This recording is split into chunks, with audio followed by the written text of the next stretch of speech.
Bien, ahora sí, ahí está, ya está grabando. Bueno, pues muy buenas noches. Vamos a iniciar nuestra segunda sesión de esta materia, la intimidad matrimonial a la luz de la Biblia. Y habíamos empezado a analizar la introducción y ya ver las primeras puntos. Y quedamos que íbamos a ir al punto B larga de nuestro subtema de la página 9. Y vamos a ver ahí qué encontramos. Ahora, quiero decirles que ahí hay algo muy importante. Antes de empezar la lectura de nuestro manual, de nuestros puntos a tratar, tenemos que entender algo muy, muy necesario que surge del entendimiento, y ustedes lo van a entender, sé que lo van a entender bastante bien. ¿Por qué? Porque este fue un tema que nos ocupó mucho en el módulo 1, el anterior, que fue acerca de los pactos, ¿sí? Haciendo un poco de memoria. Se acordarán que los pactos tienen varios elementos que lo constituyen, varios elementos. ¿Se acuerdan que era el corte del pacto? ¿Sí? Que había que cortar la carne. El derramamiento de sangre, ese es otro elemento de pacto. Las cláusulas del pacto o los términos, es lo mismo. Y finalmente, la confirmación del pacto y sanciones, confirmación y sanciones del pacto, o sea que hay una penalización. Todos esos son los elementos que constituyen lo que es un pacto. Ahora, viene este recordatorio de lo que es un pacto, porque vamos a ver algo que está en Malaquías capítulo 2, que está escrito acá, y vamos a entender por qué y qué tiene que ver esto con lo que vamos a ver el día de hoy. Malaquías capítulo 2, desde el versículo 10, dice cosas que son muy interesantes que las analicemos y que las entendamos. Dice Malaquías 2:10, dice, ¿no tenemos todos un mismo Padre?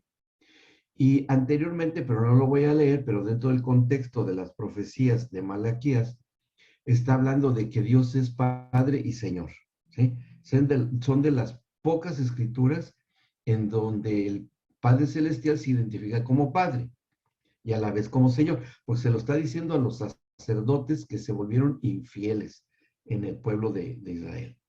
Entonces en el versículo 10 sigue en esa misma línea de paternidad, de fidelidad, y vean lo que dice el 10, no tenemos todos un mismo Padre, no nos ha creado un mismo Dios, ¿por qué pues nos portamos deslealmente el uno contra el otro?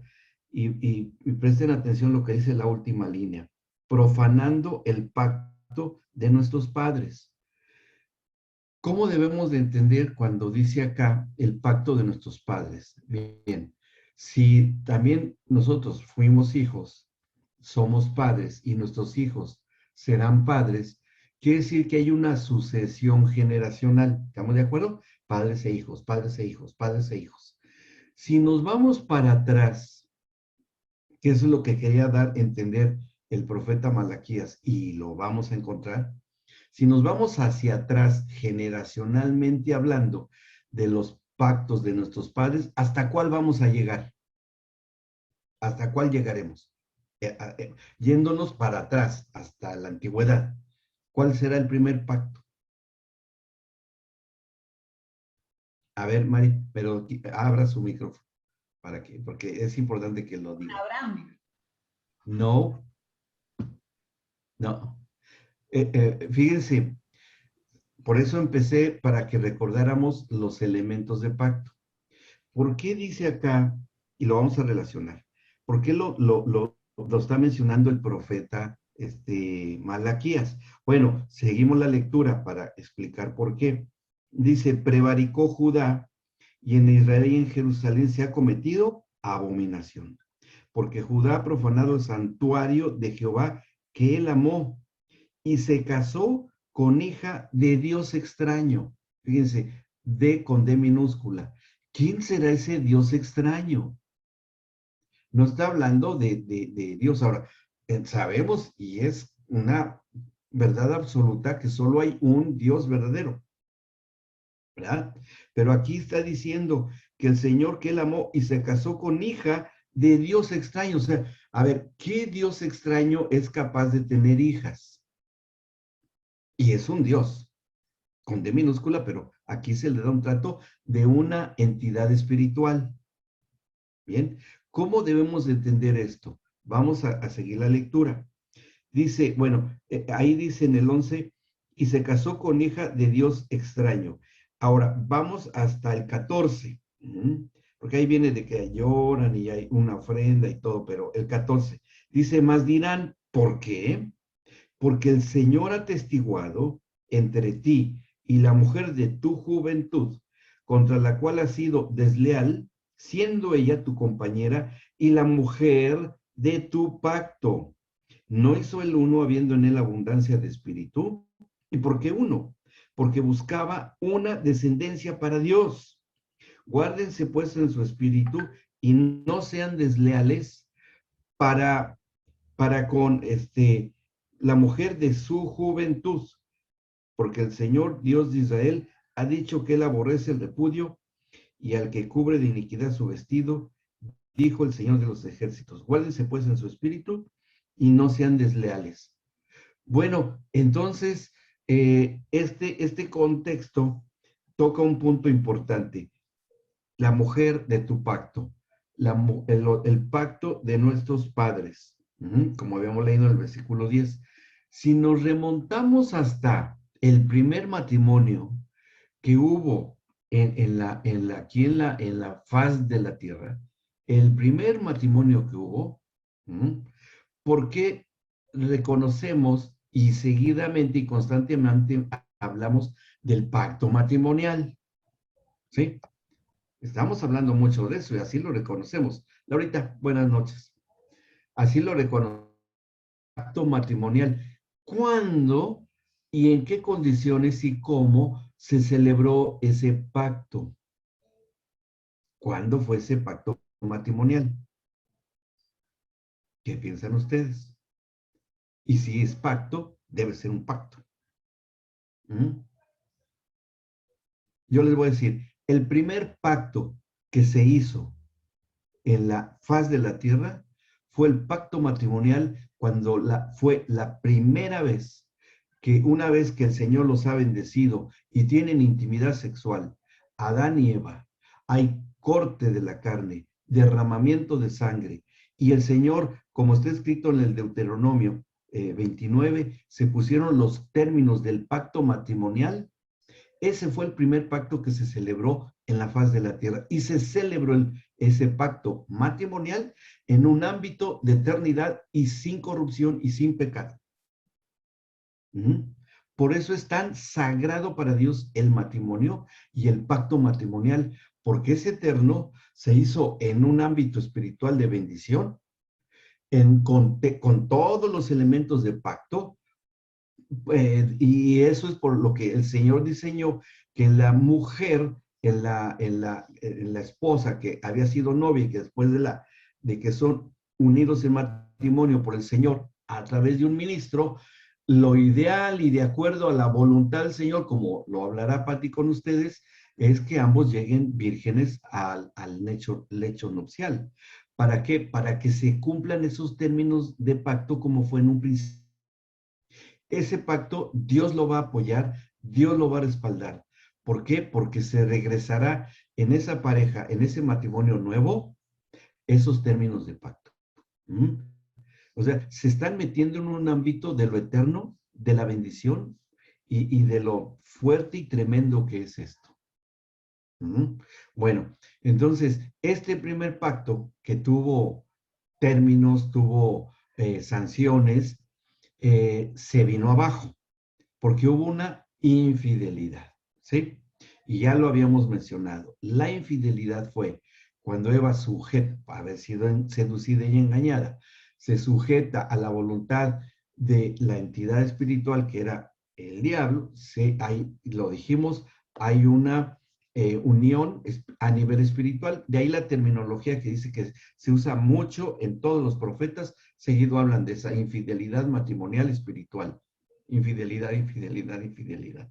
Con otro término más fuerte, ¿no? Pero eso es, ahora, porque esa era la idea de las tinieblas, desvirtuar el pacto para irlo menospreciando cada vez hasta que no se tomara en cuenta, hasta que desapareciera y que se hiciera esto que acabamos de leer al final del versículo 11, que los varones, ¿sí? Se casaran con hijas de Dios extraño. O sea, que este versículo 11 al final de Malaquías 2, 11, es eso, que se celebre un pacto con alguien que espiritualmente está comprometido. ¿Y quién es esa persona que está comprometido? Puede ser, aquí en este caso él plantea una mujer, una hija de Dios extraño. O sea, una hija de alguien de las tinieblas. ¿Sí? Que es lo que está hablando aquí el profeta Malaquías. Que también puede ser de un hijo de un Dios extraño. ¿Mm? Que eso es lo que constituye el yugo desigual. ¿Mm? Cuando se une un hijo de Dios con una hija de un Dios extraño, y así tal cual, ¿eh? Porque estamos hablando de un pacto que fue una disposición eterna. Y cuando hay esta verdad de ser un, un compromiso de esa naturaleza, de esa magnitud, a nivel espiritual, para Dios es obviamente que es una traición, es una infidelidad. ¿Cómo mi hijo se está casando con la hija de un Dios extraño? ¿Ah? No puede ser eso. O sea, hay una usurpación, hay una competencia. Por eso es tan importante todo lo que rodea el ambiente espiritual, que en realidad la ceremonia de la boda, el banquete, y miren, eso lo notamos aquí en muchos países, en muchos países. Muchas veces, y eso se los va a decir Pati muy claramente, si no es que ya se los dijo, sí, creo que ya se los he de haber dicho, no es tan importante la celebración de fiesta, banquete, salón y tal, cosas que sí se pueden, pues son para honrar a los invitados, a las familias. Lo importante, lo central, es el momento que se da entre el hija y que de ahí se consuma el pacto con ese pacto de sangre, con ese matrimonio. Por eso que es que todas las culturas antiguas, ya ahora ya también se ha ido perdiendo, pero siempre se celebraba el derramamiento de la sangre de la esposa nueva al perder su virginidad, de exhibir un lienzo con la sangre. Ustedes tal vez han leído, han sabido que eso se ha acostumbrado mucho y eso se acostumbraba mucho en todo América y ciertas partes donde más había imperó en un tiempo la Iglesia Católica, que después se ha seguido, pero otras culturas también lo han hecho sin que tenga nada que ver con ni protestantismo, ni con catolicismo, ni con nada, ¿sí? ¿Y de dónde proviene eso? Proviene desde ese tiempo, proviene desde reconocer que se celebra, no en sí de la cosa social, el repudio, bueno, sería una consecuencia, sino que es un testimonio de que se ha podido celebrar ese pacto como debía de ser. Bien, claro, ya ni se hace, porque pues a lo mejor hoy pues ya es casi imposible, o sea, por la cuestión de la dinámica cultural, como es, bueno, eso se le dice a los futuros novios en el curso del prematrimonial, ¿sí? Se les dan instrucciones, yo doy una parte que tiene que ver con la intimidad, el primera noche de intimidad, o primeros pasos que dan los nuevos esposos en su intimidad. Algunas observaciones interesantes que, por cierto, me gustaría enviarles el manual de lo que yo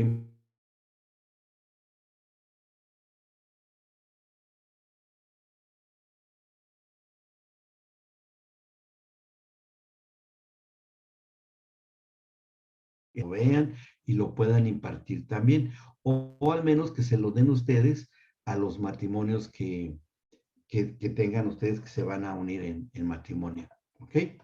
Eso sería muy bueno. Pero me voy a conectar la banda ancha porque como estoy grabando en la nube, luego se hace medio loquito esto. Ahora sí, ahí está. Ahí entra ya. Bien, entonces, con esto ya podemos entender nosotros lo importante que es, y aún en el nuevo pacto, lo importante que se le da por parte de la palabra apostólica, esta parte de la vida matrimonial. Ahora sí vamos a nuestro manual en esta página 9 del manual, que la letra B larga dice entendiendo la perspectiva bíblica. Y es muy sencilla, no tiene mayor dificultad, porque prácticamente en dos versículos, en Hebreos y en Primera de Tesalonicenses, encontramos el trasfondo espiritual de lo que es. Cuando leemos en Hebreos 13, versículos 4, capítulo 13, versículo 4, aquí yo voy a abrirla y se las voy a darle lectura, dice así, 13:4. Honroso sea en todos el matrimonio y el lecho sin mancilla, pero a los fornicarios y los adúlteros los juzgará Dios. Bueno, ahora, pero ¿por qué dice esto que parece muy fuerte? Por el pacto antiguo, por el pacto original, ¿sí? Porque es ante Dios esta situación. Y dice, a los fornicarios y adúlteros los juzgará Dios. ¿Y por qué tiene capacidad de juzgar el Señor? Por violación del pacto de los padres. ¿Bien? Y como es eterno, no pueden escaparse las potestades de maldad, no pueden escaparse porque también son eternas. Están ubicadas dentro de la misma esfera de eternidad. ¿Sí me explico? Las tinieblas, el Satanás sigue siendo el mismo hasta hoy. El mismo, no ha cambiado. ¿Tiene más experiencia? Sí. ¿Tiene más amplitud y trabajo y todo? Sí. Y sin embargo, y a pesar de eso, está cumpliendo todas las cuestiones proféticas, quiera o no lo quiera, las está cumpliendo. Y para el Señor, el pacto que se celebró, el primer matrimonio de Adán y Eva, con ese pacto que se celebró con la primer relación íntima entre Adán y Eva, para el Señor cuenta como eterna. Y las tinieblas lo saben. Las tinieblas lo saben.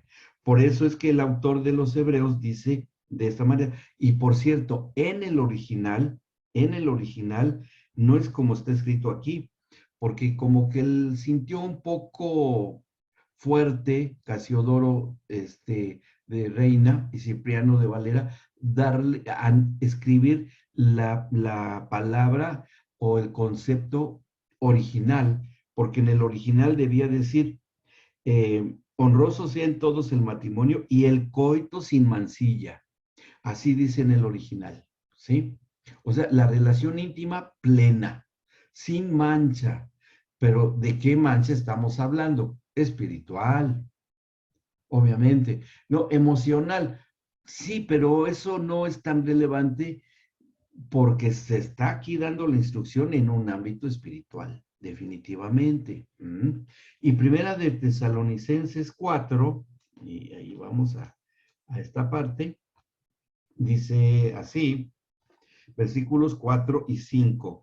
Cada uno de ustedes sepa tener su propia esposa en santidad y honor, no en pasión de concupiscencia como los gentiles que no conocen a Dios. O sea, que aquí está diciendo esta exhortación el apóstol Pablo a los que se les diera esta instrucción de esta carta, a los de Tesalónica.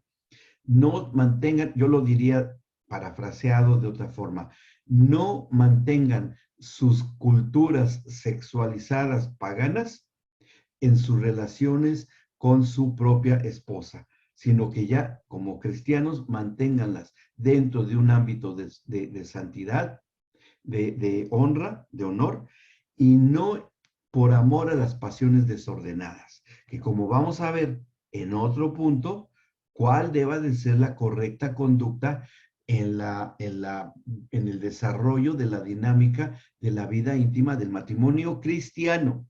Aclaro, cristiano. Del mundo hacen lo que quieran, es cosa de cada quien, que hagan lo que quieran, no, ni juzgamos, ni criticamos porque hay quien juzgue. Nosotros no. Más bien recibimos a los que se arrepientan según Dios. Según Dios. Pero ni juzgamos, ni criticamos, ni atacamos, ni reprimimos, ni rechazamos. Al contrario, son nuestros prójimos y los amamos, pero no los, que su cultura en este ámbito esté modificada, esté trastornada, esa es otra cosa. Eso es otra cosa. Bien, bueno, estas escrituras nos sirven para poder entender estos conceptos de santidad y honor. Bíblicamente hablando, en un diccionario bíblico ustedes pueden leer lo que significa santidad, ¿no? Que está acá en un cuadrito, en un organizador anticipado. Apartados del pecado y o conducta semejante a la de Cristo. ¿Por qué? Porque dice la Escritura que sin la santidad de Cristo es imposible agradar a Dios. En el original dice así, sin la santidad de Cristo es imposible agradar a Dios, porque el ser humano no tenemos la santidad integral, porque todavía nuestra carne, nuestro cuerpo está bajo maldición, ¿sí? Todavía está bajo maldición, ¿no? Bajo corrupción, propiamente, bajo corrupción. Bien. Ahora, y conducta semejante a la de Cristo, apartados del pecado, o así tiene que ser. Honor, sentimiento profundo de la propia dignidad moral, dar lugar de honra. Y concupiscencia, como lo había dicho, amor por los deseos desordenados. Bien, muy bien. Ahora, vamos a ver cuáles son los principios y valores. Es un poco más de generalidades, un poco de puntitos que vamos a ver que tienen una aplicación muy general todavía. Todavía no entramos al detalle. Bueno, dice la letra C, principios y valores. ¿En qué se basa lo de principios y valores en la relación íntima? En algo que el Señor dijo en Génesis 1, 26 al 28. Ser una sola carne, dar fruto, multiplicarse y gobernar la tierra. Si ustedes se dan cuenta, ahí hay 1, 2, 3, 4 cosas determinantes que el Señor estipuló en ese pacto primigenio. Primero, ser una sola carne. ¿Cuál es el concepto que tienen los hebreos de ser una sola carne? Para ellos significan dos cosas. Cuando estamos hablando con un hebreo, ellos lo entienden de una manera del contexto de una idea que se está manejando, la lógica de una plática con un determinado punto de interés, dependiendo, como lo hablamos, lo que era serpiente, lo que es serpiente para ellos. Si estamos hablando de una tormenta, estamos hablando de un relámpago, la serpiente luminosa. O estamos hablando de animales, es un animal. Pero se está hablando del diablo, es de él, que en los tres es una serpiente, una luminosa, un animal o esa entidad espiritual. Bien, bueno, también en esto significa una sola carne. ¿Qué es lo que exactamente significa? Dos cosas. Una, que puede ser una excrescencia o un crecimiento anormal en nuestro cuerpo, una prolongación anormal de nuestro cuerpo. ¿Qué puede ser? Una verruga, un grano, cualquier cosa que salga de la estructura normal corporal, ¿sí? Eso es una carne, eso es una carne, que es una sola carne con el cuerpo porque pues está en el cuerpo de uno. Entonces, esa excrescencia y esa persona son una sola carne, porque es parte de su cuerpo. ¿Me explicó? Ese es un concepto. El otro concepto es una sola carne, es el acoplamiento que se da en la relación íntima entre un hombre y una mujer. ¿Mm? El acoplamiento genital adecuado, correcto y diseñado por Dios. Tanto es así que se amolda perfectamente tanto la parte femenina con la masculina, de tal manera que parece que es una sola cosa, es un solo órgano. Ahí se complementa ambos estructuras anatómicas y se hacen como si fuera una sola. ¿Y cuál es el resultado de hacerse una sola? Que el resultado va a ser el engendramiento. Biológicamente y normalmente hablando, no hay otra manera de que ocurra ese engendramiento, ¿sí? Más que siendo una sola carne, ¿no? O sea, lo artificial, y ese es otro punto que ya hablaremos, pero en el diseño original del Señor es eso, ¿bien? Bueno, después, que sería multiplicarse, ese engendramiento, nada más cambia un poco el orden. Cuando dice en este mismo principio y valor, fruto, es decir, fruto no es el tener hijos, porque eso está en multiplicarse, sino el de dar fruto es que se dé fruto espiritual, que ese matrimonio con el propio fruto espiritual que tenga, y obviamente que en el matrimonio de cristianos, creyentes, uno puede tener más desarrollado un componente del fruto que el otro. Y el otro puede tener más desarrollado los que al otro le hacen falta. ¿Me explico? Y eso es normal. Puedo yo ser más bondadoso que mi esposa, pero ella puede ser más benigna que yo. Pero cuando unimos lo muy bondadoso con lo muy benigno, se hace completo el fruto. Eso es el matrimonio ideal, ¿sí? Si ella tiene más paz de Dios que yo, pero yo tengo mayor fidelidad o permanencia con el Señor y somos una sola carne, el Señor nos ve como uno solo y dice, wow, estos hijos e hijas, o bueno, Adán, como era en el antiguo, ellos, los dos que son para mí uno, son bien fieles, tienen totalmente mi paz, son benignos, son bondadosos, o bueno, viéndolo como una sola persona, como un matrimonio. ¿Se dan cuenta que siempre el matrimonio se refiere en singular y no en plural? Un matrimonio siempre es de dos, ¿sí? ¿Por qué no se dicen, bueno, es que ustedes son matrimonios? No, no se dice así. Se dice, ustedes son un matrimonio. ¿Por qué? ¿De dónde viene que sea un matrimonio? De una sola carne. ¿Mm? Que eso es en el matrimonio, por eso se maneja en singular. ¿Bien? ¿Vamos bien? Ahora, ese fruto que es complementación. Ahora, si los dos tienen desarrollando todos los componentes del fruto, bueno, eso ya es los supermanes espirituales en la tierra.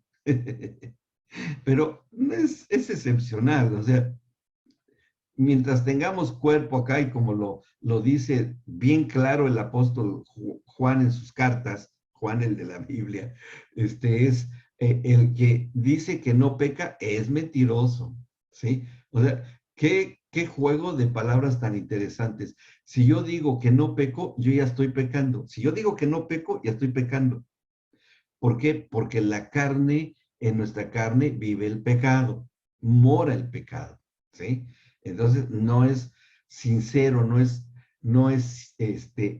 una verdad decir que yo no peco. Eso es la lucha de diario de todos nosotros y lo seguirá siendo hasta que venga lo perfecto. Entonces, ¿estamos expuestos en el matrimonio a que hoy nuestro cónyuge peque? Sí. ¿Pecará contra Dios? Claro, todos los pecados, pero también contra mí, soy su prójimo. Sí, y esa es la vida matrimonial. Ahora, ¿cuál es la cuestión? Que tengamos la habilidad de ir sorteando esas predisposiciones a pecar los unos contra los otros en el matrimonio. Eso es la cuestión. Y cómo se va atenuando, que nos procuremos, que nos dediquemos, que hagamos el esfuerzo de autoanalizarnos, entendernos qué parte del fruto del Espíritu es el que me falta cultivar, desarrollar, incrementar. ¿Mm? Si soy gritón, dejemos la gritería. Sí, Mari. Adelante. Sí, sí, adelante. Era que me quedé rebobinando para atrás. Ah, sí. Eh, es, usted dijo, en el matrimonio, como uno peca contra el otro, contra Sí, el prójimo, digamos que es su esposo, y sí. cuál es el límite de que algo se transforme en un pecado contra mi esposo o de mi esposo contra mí? ¿Cómo es eso? ¿Me lo Ujú. explica? Sí, sí. No es tan complicado si nosotros entendemos lo que está descrito en la primera carta a los Corintios, ¿sí? Y ahí está, ahí está el parámetro. ¿Cuándo es cuando ya es pecado? ¿Sí? Contra el prójimo. Bueno, lo que está escrito en primera de Corintios 13, versículo, a partir del versículo 4. El amor es sufrido, es benigno. El amor no tiene envidia. El amor no es jactancioso, no se envanece, no hace nada indebido, no busca lo suyo, no se irrita, no guarda rencor, no se goza de la injusticia, mas se goza de la verdad. Todo lo sufre, todo lo cree, todo lo espera, todo lo soporta. El amor nunca deja de ser. Que esto es en la relación de amor que debe haber en un matrimonio. Y cuando uno, cualquiera de todos estos, si ustedes se dedican a analizarlo uno por uno, a ver, ¿cuándo es que en la relación de pareja se sufre? Dice, todo lo sufre. ¿A qué se referirá todo lo sufre? En una relación de amor, ¿cómo será el sufrimiento en una relación de amor? Aquí como dice, porque aquí está hablando de lo que es el amor, y Dios es amor. Cuando hacemos que nuestro cónyuge, ¿sí?, tenga que padecer nuevamente las heridas de Cristo. Eso es. Cuando volvamos a hacer que nuestro cónyuge vuelva a sentir su corazón atravesado. Cuando vuelva a sentir los clavos hincados en las manos o en los pies, o un latigazo o un golpe, la violencia. ¿Me explico? Ni verbal, ni física, ni psicológica. Porque eso pasó el Señor Jesús. Por eso es Él, que es el postrer Adán, Él vivió esto, pero lo contrario a esto, lo contrario. Esto es nuestro parámetro para hacer lo que se dé en nuestra relación matrimonial. De ahí puedes sacar muchas situaciones, muchas combinaciones y cosas. Nos pasaríamos aquí hablando mucho tiempo de estos parámetros que deban de existir. Si es una relación de amor, es decir, que el Señor esté en medio de ellos. Por eso dijo el Señor Jesús, allí donde están dos o más reunidos, estoy yo. Y él se refería, yo estoy en medio de los dos, en el caso del matrimonio. Yo estoy dentro de uno y yo estoy dentro del otro por igual, y si ellos están unidos, estamos completos los tres. Bien, entonces, y como Cristo y el Padre son el mismo Dios, que es amor, entonces todo el sufrimiento de Cristo puede volverse a dar. Pero el otro dice, todo lo sufre, y el otro que me ama y que es amor, lo va a soportar. ¿Y qué va a hacer? Lo que hizo Cristo. ¿Qué va a hacer? Me va a perdonar. Me va a perdonar. Pero la cuestión está en que cuántas veces vamos a hacer que nos esté perdonando nuestro cónyuge. Diario me tiene que estar perdonando. Bueno, eso es disciplina espiritual. Es disciplina. Entonces, esto nos sirve entre otras cosas, pero hay más cositas que tal vez por ahí vayamos sacando. Bien, ¿vamos bien? Bien. Ahora, aquí vamos a encontrar varios puntos que vale la pena irlos leyendo y nada más rápidamente los comentamos. Dice, el matrimonio del cristiano está instituido dentro de una esfera de espiritualidad y también de conjunción biopsicológica, o sea, de cuerpo, alma y espíritu. No hay una relación humana tan completa, tan estrecha, tan integrada como es ese momento, porque es espiritual, que ese va a ser un punto que vamos a entender más adelante. Es una relación espiritual, corporal, obviamente, y que siempre es corporal, y sí, también interviene el alma, sí, al principio, el enamoramiento y todo, como ya lo vieron en el de orientación prematrimonial, etcétera, pero siempre tiene que ser espiritual, siempre. Y si es espiritual, dentro de lo que Dios considera que es espiritual. Ahí vamos a ver cuáles son los criterios del Señor para considerar que la relación íntima matrimonial sea espiritual y no nada más sea anímica, porque debe de serlo también tiene que serlo, y que menos que nada más sea biológica. No, eso está los animalitos, o en el comercio carnal, ¿sí? Eso es así, pero en el matrimonial lo que más se olvida y no se considera es lo espiritual, es lo espiritual. O sea, ya está tan desgastado el proceso matrimonial a lo largo desde la creación, desde el Edén hasta acá, que ya nadie toma en cuenta que eso sea algo espiritual. Y yo creo que para el matrimonio cristiano sí se tiene que considerar, sí. Por eso estamos analizando todo esto. Segundo puntito dice ahí, la relación íntima es la conclusión de una serie de sucesos en la pareja. Es decir, no es nada más en sí la relación por sí sola y ya, porque no, acabamos de decir, hay una serie de elementos que entra lo anímico, sí, y de veras, el que más habló en primer lugar de esta relación en este nivel de lo anímico fue el apóstol Pablo.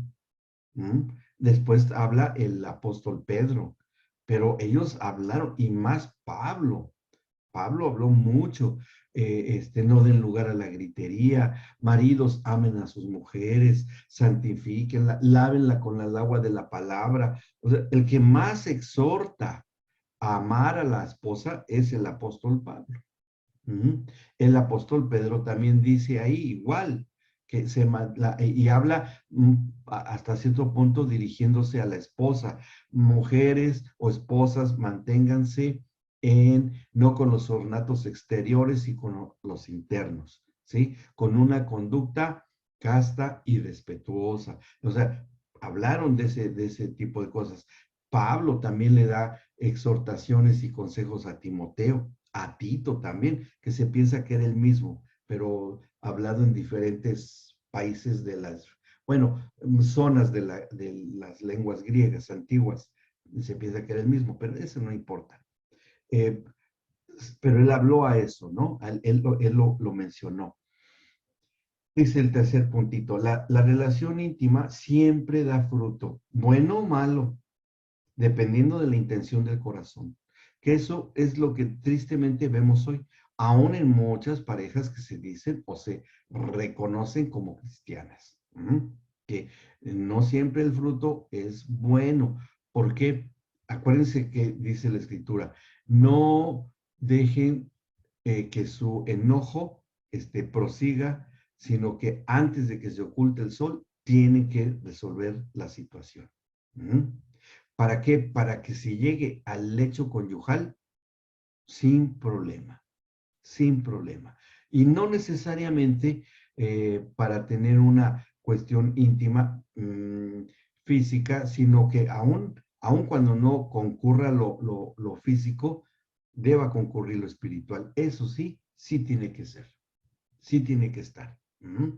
Eso sí, porque, bueno, no es muy deseable para el Señor que estén dos espíritus en contienda, siendo los dos sus hijos, o sea, mi hijo y mi hija espiritual, y hay una contienda espiritual. No, eso como que el Señor no tiene paz ahí, ¿no? No hay paz ahí, no está la paz de él ahí, debe resolverse eso.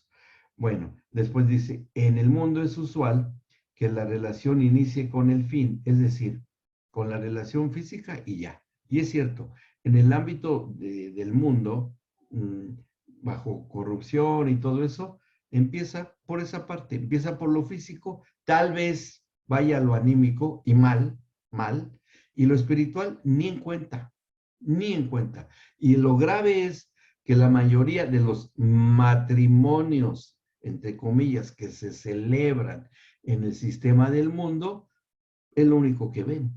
O sea, ¿qué es lo único que en el sistema del mundo unen? Dos cuerpos, punto. Nada más, unen dos cuerpos y ya.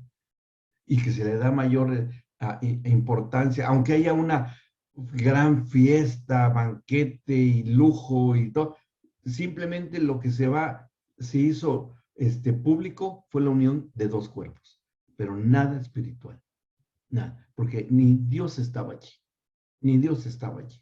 ¿Mm?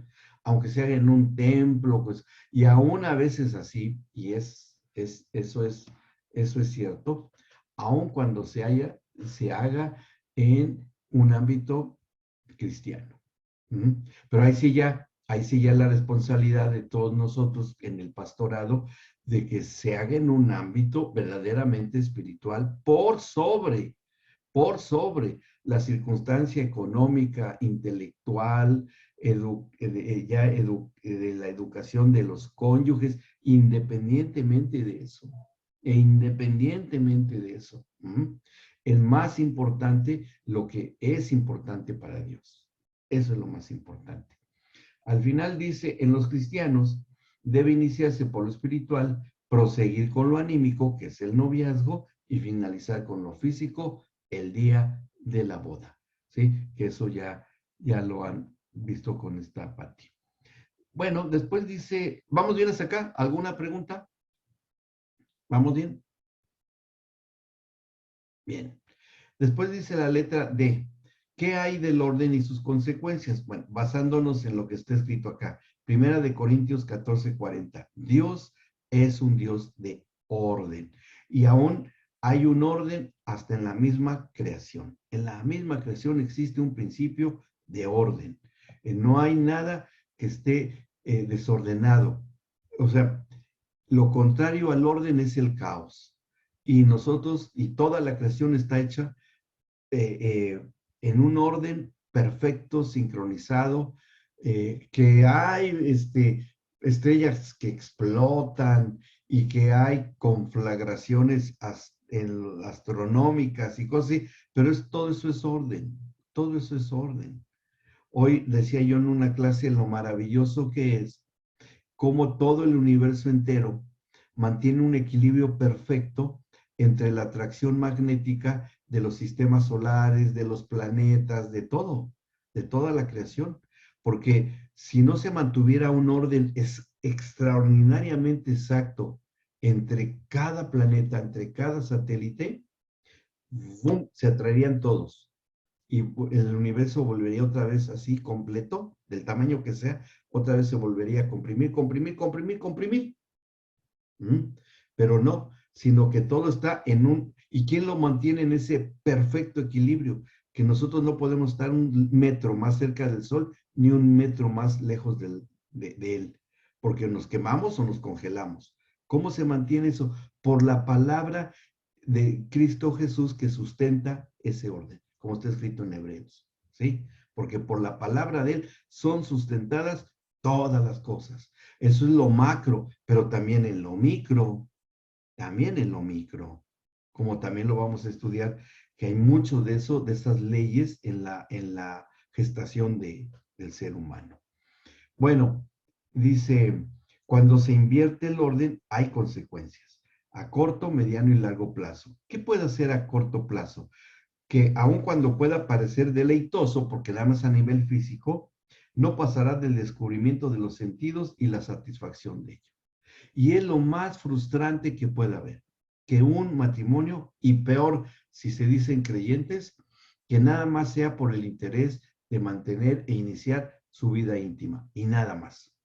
nada más. Que eso pasa mucho, mucho, mucho. Porque cuando viene ya pasa la euforia, el enamoramiento, el descubrimiento, viene la rutina, después viene el rechazo y después ya anda buscando por otro lado. ¿Sí? Y eso es porque se siguió un modelo totalmente fuera del modelo de Dios. Bien. Dice a mediano plazo, viene el desencanto, que eso es lo que va a pasar después, porque al haber idealizado a la persona y no encuadrar con la realidad física y la psicológica idealizada, porque muchos novios que se casan en su matrimonio se casan con un fantasma, muchos, ¿sí? Que eso lo propicia el enamoramiento. Es un proceso normal hasta cierto punto. Y se ha estudiado el enamoramiento, se sabe que hay una tormenta hormonal ahí que nubla los sentidos. Eso que dicen que sientes mariposas en la panza, es cierto. Que sientes pájaros que te vuelan en la cara, es cierto. Y todo es por cuestiones bioquímicas, pero eso tiene un fin. Eso no puede seguir perpetuamente. Sería, no es, además que es muy desgastante y te saca de la realidad. Que decir, ay, ¿cómo no somos enamorados como novios, como siempre? No, puedes mantener el romanticismo, pero ya un romanticismo maduro, ubicado y posicionado en lo espiritual. Eso es muy diferente. Pero un romanticismo basado en el idealismo de figuras que ya no existen, ese es un error. ¿Mm? Te va a llevar a la decepción, a la frustración. ¿Por qué? Porque hay que aprender a amar las arrugas en los maduros, ¿sí?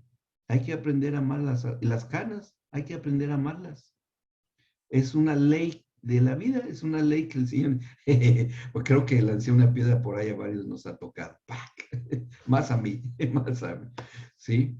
Pero es así, es cierto esto, Nos eso es ponemos así. Botox, cualquier cosa, Doc, no se haga problema. Sí, uy, sí, y luego las naricitas y no, no, eso es terrible, eso es terrible. Bien, bueno, y dice a largo plazo, bueno, acabamos de leerlo. Sobreviene la frustración y el tedio si se sigue manteniendo la relación exclusivamente en lo físico y sobre todo si existen compromisos morales y legales de por medio, que eso, y cuando llega a haber hijos, complica mucho más la situación para muchos, por todo lo que vemos de las cuestiones legales que se dan en las separaciones y de los hijos, las penalizaciones que hay, la manutención, o sea, la pensión, bueno, todo lo que sabemos que se da y que en el mundo es, y que a veces en el pastorado, hasta a veces hasta nos toca estar viendo todo ese tipo de cosas. Y ay, Dios mío, no, esa es una carga tan pesada para el pastor de que tenga que ver ese tipo de cosas. Yo creo que ustedes lo han padecido, yo lo viví mucho tiempo. Bueno, hasta hoy todavía, porque a nosotros tenemos una célula donde solo tenemos matrimonios conflictivos, ¿sí? Solo tenemos. A nosotros nos mandan los matrimonios con conflictos. No sé si fue venganza o fue muy sabio. Pero es cierto. Y sí, pero miren, gracias a Dios que sí. No todos, ¿eh? O no todos, porque hay unos que, pero bueno, eso siempre va a ser, siempre va a pasar, siempre va a pasar. Y a la larga se dan cuenta, porque eso también nos ha pasado. Después de años nos dicen, ¿cuánta razón tenían? Le pedimos perdón a Dios y queremos regresar y no, está bien, se los dijimos en el tiempo que debía ser, porque así se da.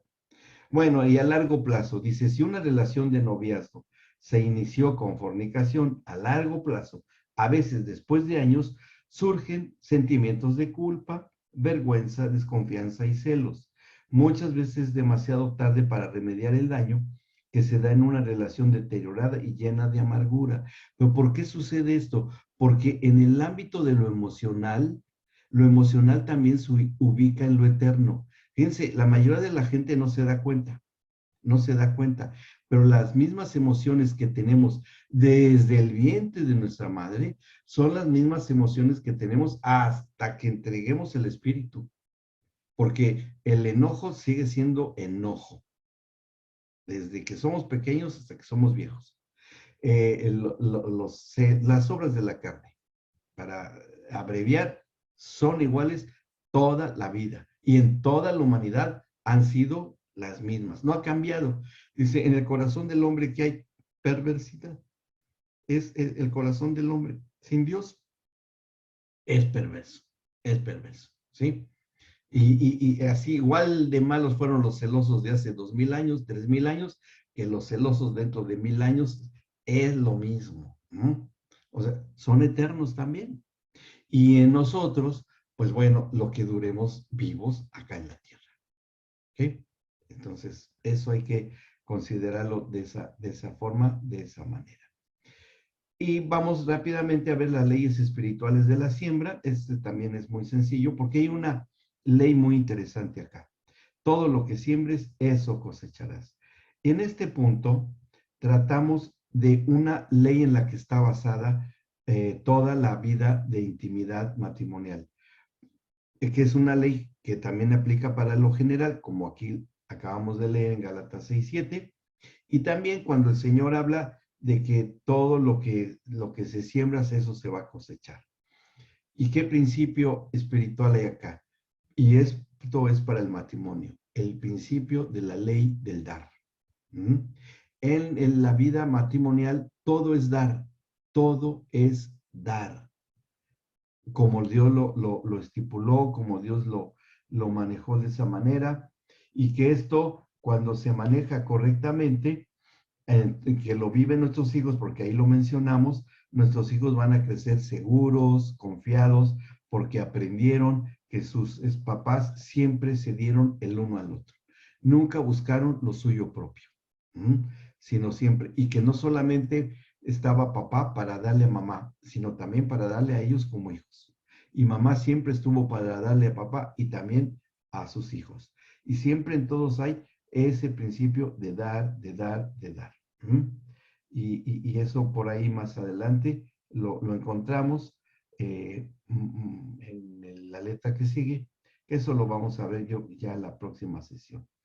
Bueno, en el área espiritual seguimos la lectura, ahí en esta página, que es la 11. En el área espiritual, la insatisfacción anímica proveniente del área íntima repercute en la fragilidad espiritual y facilitar el incurrir en otros pecados. Jesús advierte que aún con el pensamiento se puede cometer pecado, el adulterio, los celos, contiendas, competencia insana a través de un marcado egoísmo. Lo contrario a lo que leímos de lo que es el amor, lo que vimos en 1 Corintios. ¿Sí? ¿Se dan cuenta? Es todo lo contrario. El egoísmo, los celos, la competencia, o sea que no busca lo suyo. Podríamos hablarlo en función a 1 Corintios. Las contiendas, a través de un marcado egoísmo que trae como consecuencia una constante separación emocional de la pareja, que incluso trasciende hasta lo físico. Y lo que se inició como un romance terminará en el divorcio o la separación. La intención del Padre Celestial, desde el principio de la creación, fue la de que el hombre y la mujer participaran del goce y disfrute fructífero en su relación matrimonial, con la intención de multiplicarle y darle hijos a Dios, ya sea físicamente, pero principalmente espiritual, en lo espiritual. Muy bien, ¿vamos bien hasta acá? ¿Alguna pregunta o alguna duda? Bien, bueno. Dice la letra F, ¿por qué la relación íntima es espiritual? Ahí está, también es siguiendo con la misma idea, da y se te dará, Lucas 6:38. La intimidad está totalmente ligada a un acto espiritual. ¿Por qué? Viéndolo bien desde esta perspectiva, y vamos a ver si esto es así. Nunca debe ser un acto solitario, ni de uno solo, porque estaría cercano a un tipo de idolatría. O sea, el buscar dentro de la intimidad una autosatisfacción es rendir una ofrenda a uno mismo. Y es una ofrenda que es dar algo, ¿sí? ¿Y qué es lo que se da? Bueno, ahí dice, la relación íntima matrimonial está regida por el principio del dar. ¿Por qué? Si esto es todo lo que se da en la relación íntima.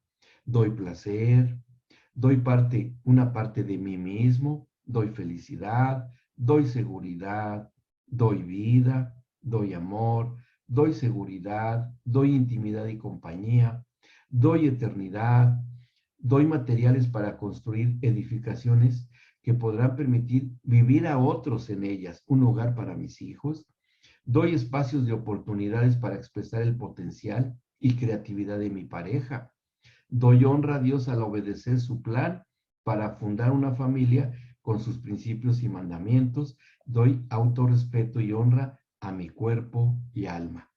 Y si se dan cuenta también que esto también aplica para lo que había dicho Mari, que cuando se sobrepasan todos estos y se pasan al lado de buscar lo suyo propio en esto, no, eso va a ser muy, muy problemático en la relación matrimonial. En resumen, la vida íntima en el matrimonio es un acto espiritual. Son acciones e interacciones de la conducta entre ambos cónyuges y el único marco en el que cabe esta vida, es el fruto del espíritu en ambos, como fue desde un principio. Ahí, desde un principio, así fue y así seguirá siendo. Dice también, entendiendo que el fruto es la resultante de la alianza del Espíritu Santo en la vida del creyente, y ambos se supone que son creyentes, y se hace evidente en toda situación y experiencia de la vida, y en la relación matrimonial no es la excepción. Bien, ¿vamos bien? Bueno, aquí hay cuatro preguntitas que sí me gustaría muchísimo que contestaran entre ambos, en el matrimonio si quieren o solos, como quieran, no tengo problema. Estas cuatro preguntas que están acá. ¿Cuál es el deseo íntimo del corazón de Dios al haber establecido la vida íntima del matrimonio, etcétera? Dos, ¿qué áreas involucran? ¿Qué metas?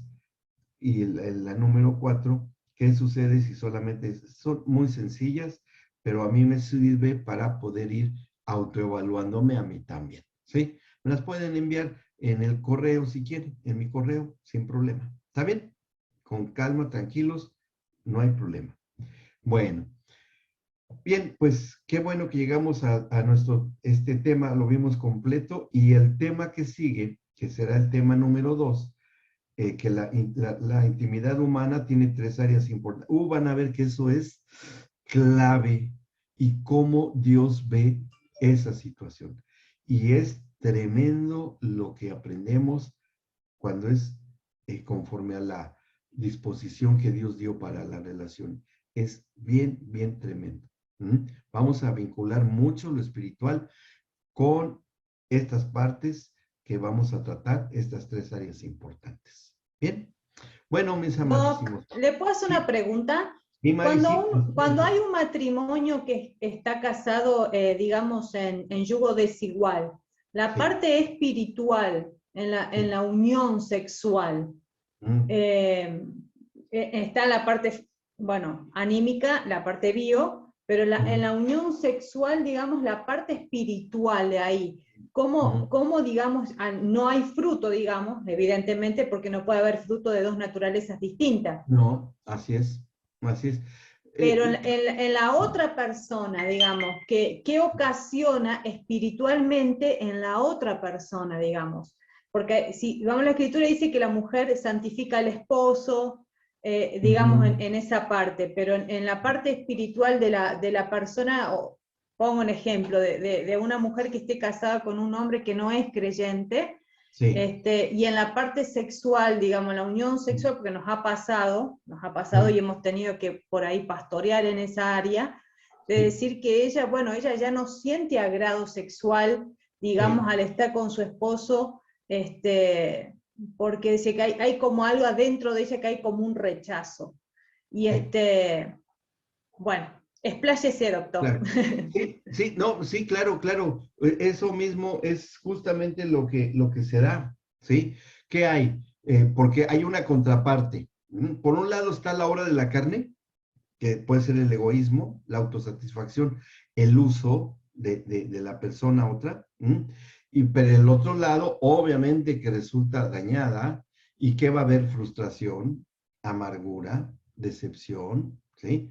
O sea, hay ciertas elementos importantes en la relación matrimonial. Hay una manera de expresarlo que nosotros la llamamos las 5 As, ¿sí? Que debe de existir siempre en la relación matrimonial. Aprecio, afecto, eh, a ver, déjenme acordar porque hace mucho que no las decía. Afecto, aprecio, aceptación, aprobación y otra, que no recuerdo. Son 5, déjenme, las busco en mis apuntes, pero son lo que le llamamos las 5 As, que siempre tienen que estar ustedes procurando en la educación de los matrimonios que existan esos 5 elementos, ¿sí? Ya nomás y algún día yo creo que podríamos tratarlo en algo específico para eso. Esto que son de las 5 As que debe de existir en la relación matrimonial. ¿Por qué? Porque todas son en relación mutua. ¿Mm? Los dos deben saberse aceptados, sentirse aceptados, deben de saberse apreciados, o sea, el justo valor que Dios tiene de ellos y que lo descubre el otro. ¿Mm? De saberse que hay afecto, es decir, amor en todos los renglones como lo que estamos analizando. ¿Mm? Debe de haber aprobación, ¿sí? Yo te apruebo en esto que hiciste y en otras a lo mejor reprobamos, pero lo ideal es nunca reprobar, porque como lo dice Pablo, que seas un obrero aprobado. Y eso aplica para la relación matrimonial, ¿eh? Aplica y mucho, mucho, mucho, mucho. Hablaremos de, ya no me acuerdo de la última A, pero ahí lo reviso. Sí, Laurita. Sí, Doc, con respecto a esto mismo que pregunta Mariela, también por un caso, una familia que sabemos que o sea, ellos se casaron, o sea, ellos convivían, se les anunció el evangelio, tomaron compromiso de casarse, pero ella, luego de eso inclusive es como que ahí tuvo un encuentro con el Señor, un entender del Evangelio, bueno, su vida en el Señor empezó a dar fruto, bueno, y muchas cosas pasaron en la vida de ella que en la vida de él no pasaron. Y ahora han pasado algunos años, y en él sigue esto igual, pero él mantiene una actitud, digamos, como, vamos a decir así, como si estas 5A estuviesen también en él, porque sí la ama y se ve que la respeta, pero en él no hay fruto de amar, o sea, de querer congregarse, de amar la palabra, eso no, pero sí todo bien con ella, como que está todo bien con la esposa, pero no con Dios. Y bueno, ahí es como que también, no sé si sea el momento, ¿no? Pero la pregunta también que a mí me surgía, ¿hasta cuándo, ¿no? Si ella tiene que también tener un límite de decir hasta dónde, hasta cuánto espera, hasta dónde es santificado él, esas preguntas. Y acaba de decir una palabra clave, qué bueno que la mencionó Laurita, porque inclusive yo les recomiendo mucho que ustedes puedan, y si se consiguen las librerías, miren, aquí está, se los voy a enseñar. Nosotros aprendimos mucho de este libro. ¿Sí? Límites en el matrimonio, ahí está el autor, no sé si ya lo conocían, este libro, Henry Cloud y John Townsend, y habla de cosas que de veras que pasamos por alto, que muchas veces ni conocemos ni sabemos bien, pero ese es precisamente el de establecer límites, ¿sí? De establecer límites. Que eso es esa frontera, Mari, de la que decía. ¿Cuál es esa frontera para ponerle y bien correcto un nombre? Los límites, ¿sí? Que cuando veamos familia disfuncional, ahí tocaremos el tema y vemos esto. Y yo sí se lo recomiendo mucho, inclusive lo tenemos bien, marcadito, ¿sí? Porque en verdad vale la pena leerlo, este libro. Y hay para más, ¿eh? Porque hay también, miren, está también que también está, límites para nuestros hijos, ¿sí? Hay también para los adolescentes, hay para los líderes también, para el liderazgo. Tienen muy buenas publicaciones, es de la editorial Vida. Y se consigue también en internet. Hay librerías, me imagino, allá en Mendoza, me imagino que sí, en Salta, tal vez. Si no, en internet lo encuentran, ¿eh? Y lo pueden inclusive conseguir, que ahora parece que ya es un poco más fácil conseguirlo, pero sí vale la pena leerlos o tenerlos de consulta. ¿Mm? Bien. Bueno, sí, tocaremos el tema y cuál es el límite, o sea, cómo es que se debe poner un límite. El que pone el límite no es el cónyuge, otro. El que pone el límite es uno mismo y lo da a conocer al cónyuge. Este es mi límite. Como lo hacemos en una casa. ¿Cuáles son los límites de mi terreno? ¿Quién pone el límite? ¿Mi vecino o yo? Lo pone uno y el vecino pone el otro y el que sigue pone el suyo. Y es igual, yo pongo mi límite en el cual no se transgreda mi, digamos, mi ser interior, mi privacidad, mi comunión, o sea, cosas que se deban de respetar. ¿Ah? Y en la cuestión más grotesca en matrimonios, es cuando no está lo espiritual y nada más está la satisfacción física y tal vez la anímica, tal vez, pero no. Entonces, ¿qué se hace? Enseñarle a los matrimonios a que implanten sus propios límites. Y es una aceptación mutua y que se deba de hablar y decir, estás transgrediendo mis límites, me lastimas, me duele, porque esto no lo acepto, no lo acepto. Hasta acá es hasta donde tú puedes llegar. Y es cuestión de disciplina y de carácter. Claro que eso se va viciando y más que nada lo opaca cuando hay violencia y hay ese tipo de cosas. Que eso tristemente llega a darse, ¿sí?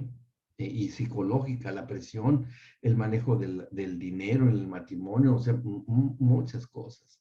Pero cuando veamos matrimonio disfuncional, ahí vamos a tocar el punto de los límites, ¿sí?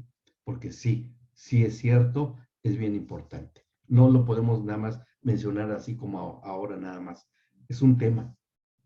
Cuando vemos acerca la perspectiva del divorcio, como la plantea el apóstol Pablo, ahí vamos a entender muchas cosas, y cómo resolverlas a los matrimonios para ayudarles a salir, Y ya que los matrimonios entiendan que la palabra del pastor, de la pastora, tiene ya mucho peso, porque Dios lo va a respaldar, porque está hablando contundentemente. Bien, bueno, muy bien. Bueno, hasta aquí dejamos, vamos a parar la grabación.